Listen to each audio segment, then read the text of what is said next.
Alright, hello everyone. So today we'll be talking mainly to new players here about which characters are the best for Season 1 and Season 2 to be getting. Right.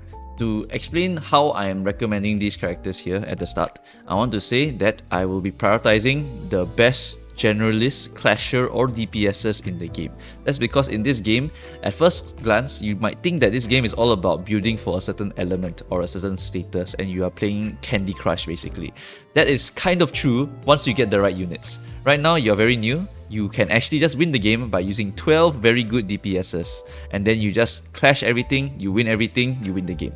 So, starting off with the most powerful of the Season 1, the one who shall grip Sinclair, is the absolute best option for any new player. This character wins things that the game says he shouldn't win. If he says struggling in the win rate counter, and this character here is using skill 2 or skill 3, then ignore it. He won that clash, no joke.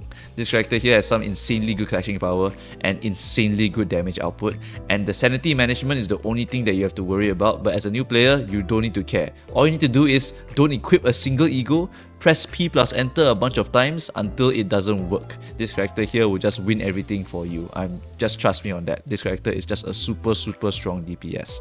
If you already have him and you want to go and select something else, pick up someone like Ting Tang Hong Lu, who's also basically autopilot, and the one who grips Faust is not so autopilot. Sometimes you might need to use your dodge button instead of using your skill 1 or skill 3, but she's still a very powerful character. Right.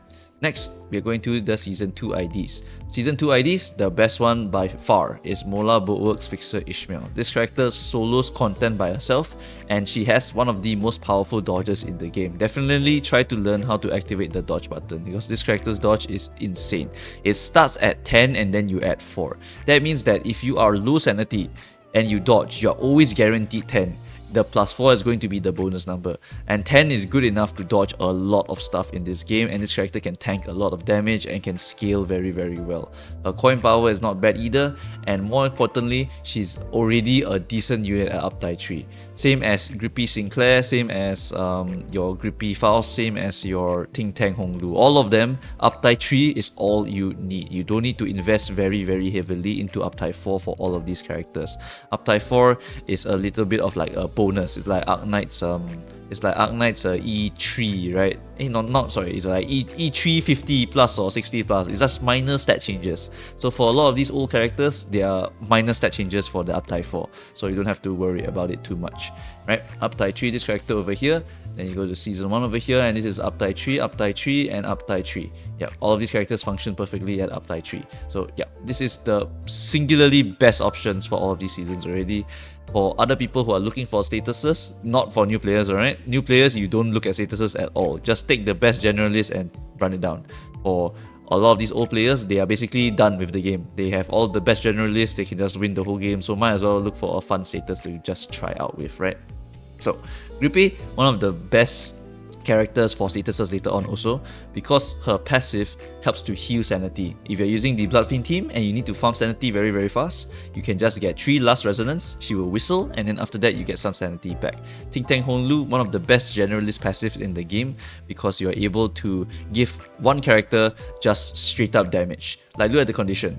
One ally with the most SP deals 20% damage with hits, and like 95% of the characters in this game just roll hits. So yeah, that's just a free damage bonus for any of these characters. Then after that, for Season 2, we got Spice Bush, who has Sinking Deluge, one of the most ridiculous status buffers in the game. It basically makes Sinking into a gigantic nuclear bomb. If you stack enough Sinking onto a target, you activate his skill tree, kaboom, he's dead. Kick out Hong Lu, an immortal god, he cannot die. You can lose every single clash with him and he will still not die at the end of all of that.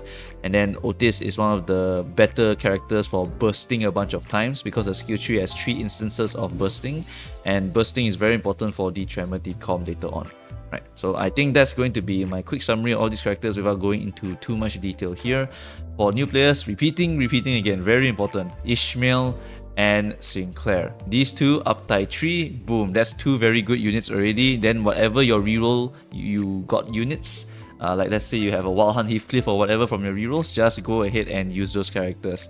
These 3 characters combined will just be enough. You don't even need to reroll, you can just collect everyone eventually, but Heathcliff plus this plus let's say Blaramancha Landon, plus your Mola Boatworks Fixer Ishmael. Boom, that's like 4 of some of the best generalists in the entire game, and you can just press the win rate button. You don't need to understand mechanics until you hit some of the big walls, and then after that you come back and ask, hey, how do I do this? How do I do this? So yeah, this is how you can have a very, very chill start at the start of the game, and once you've progressed far enough, you can come back here and ask, hey, how do I do this? How do I do this? Okay. So that's going to be it for this video, really. Not too long here because there's really nothing much else to say here.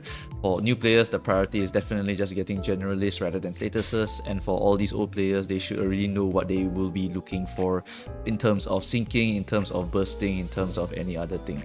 And also, I did not look at any of the 2 stars. I know some of you are looking at this red sheet Sinclair, but I will not consider selecting a 2-star character because this is 150 shards and this is 400 shards. There's not a competition here, alright? You are not selecting your red sheet Sinclair, you are getting him with the shards. Okay, anyway, that's going to be it. Thanks guys for watching, and I shall see you guys next time. Bye bye.